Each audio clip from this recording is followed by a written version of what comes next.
Hello and welcome to this exclusive conversation on ETI Insights. And with me today is a very special guest, Manoj Agarwal, who is the co-founder at Xoxoday. Manoj, welcome to ETI Insights. Thank you. Thanks for having me in the show, Jagjit. All right. So, Manoj, artificial intelligence, it really is the order of the day today. But what do you think is that one human quality or a capability, if I were to put it that way, that really cannot be replaced?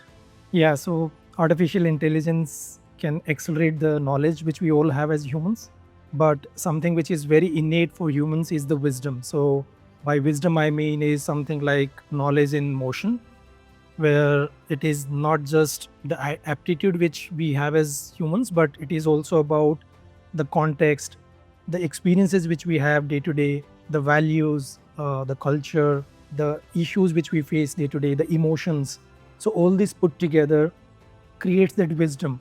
And that is something which no AI tool today or in the future can have. So, I think that would be the key advantage for any human. And I would say that everyone in the business should use that wisdom for their advantage. Otherwise, AI will definitely take away the knowledge advantage of humans.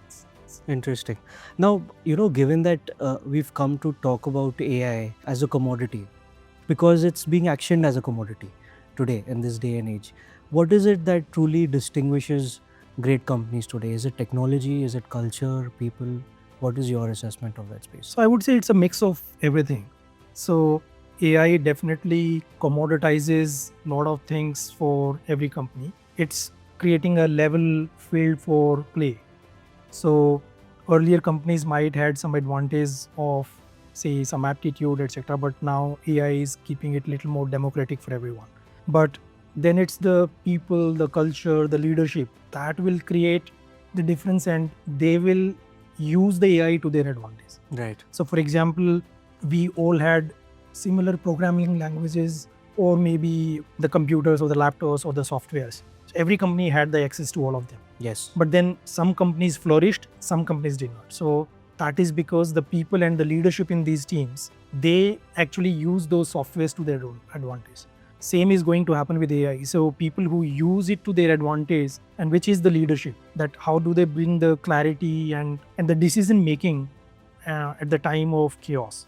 If they are able to do that right, then those companies will flourish during this era of AI. Right.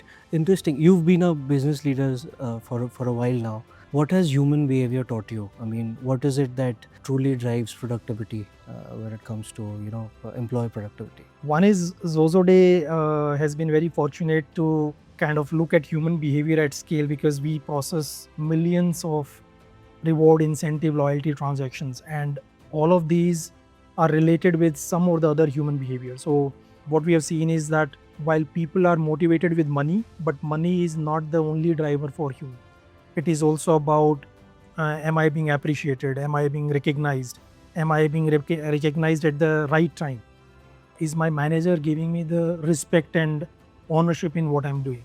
What we have seen is that whether it is a customer or an employee or a channel partner or a sales guy, while money is the basic, it's the base layer, but over money it's all about respect, relationships, recognition, and those surprise elements which you bring on the table through incentives and loyalty and rewards, which differentiates how one company treats their employees or customers versus other companies. So those are some special behavioral elements which are important for people to be driven apart from money.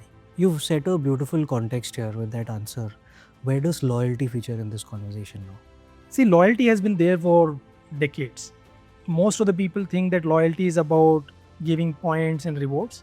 But if you typically ask a lot of companies who are actually doing loyalty programs, it's not just about rewards and points. It's about something much deeper than that. Okay. So it's about understanding the behavior of the consumer, that okay, where is this consumer shopping? What are the buying patterns of this consumer? What kind of product or services is this customer liking versus the other customer? And all this data you capture through loyalty programs. So loyalty program is not just a reward engine, it is more like a relationship engine.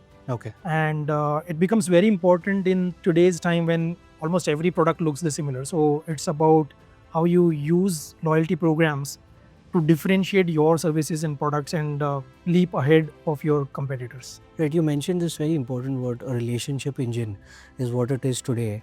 Given that context, do you then think incentives could be the real driver of this digital economy we are in today? So it's already doing that to some extent. So see, traditional advertising is all about awareness and attention, whereas incentives and rewards are about action and participation. Right. So it's not easy for traditional advertising on TV, newspaper, or digital media to drive participation or action from a customer. But when you add a reward or a loyalty or some sort of a incentive, then when you are aware of that brand, you also tend to take an action. Okay. And this is something which we have seen in multiple places, whether it is airlines, credit cards in banks, or maybe insurance sales or anything. I mean, advertising has one role to play, but incentives, rewards, loyalty, they close the funnel. So yeah, both work in tandem. Interesting. Okay, now zeroing in on your experience so far in your career, what is that one belief that you've held strongly as a young entrepreneur that's held you in good stead today? Yeah, so as young entrepreneurs, you have a lot of beliefs, and when the rubber hits the road, you find that okay, half of them are not working. One of them, which I remember, is that I come from a tech background, and I used to think that okay, make a great product and it sells, but that's not the reality. Okay. I mean, a great product is okay, but unless it solves the customer problem, customers don't care. So in the early days, we were a little more inward in our approach in products. That okay, we thought that okay, we come from great engineering backgrounds, we create great products, we put it in the market, and people will grab it.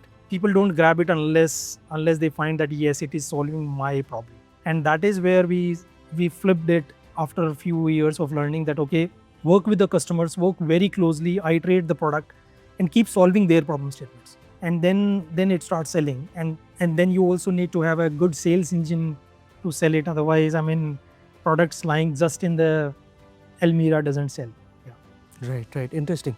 Now, we often talk about investment when it comes to business conversations, but what about investments that we make in ourselves personally to further our, careers or even our lifestyles, our beings? Which is that one personal investment that you've made in yourself that's, really made a difference so far? I started doing yoga almost like 20 years back. Oh, interesting. And that was largely to keep myself fit and agile.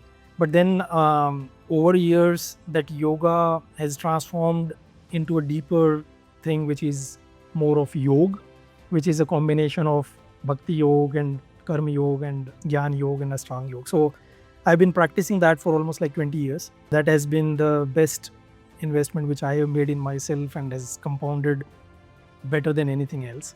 And especially when you are an entrepreneur, you have a tough schedule, you have new challenges almost every day, and you have to lead a team. So I find that okay, if I am able to lead myself through my self-awareness and consciousness, which I bring through these yogic practices, Right. I'm able to lead a team very well. So I think that has been helping me very well. Wonderful. On that note, Manoj, thank you so much for joining us today. Thank It's you. been a great Thanks, pleasure Jagjit. having this conversation. Thank you.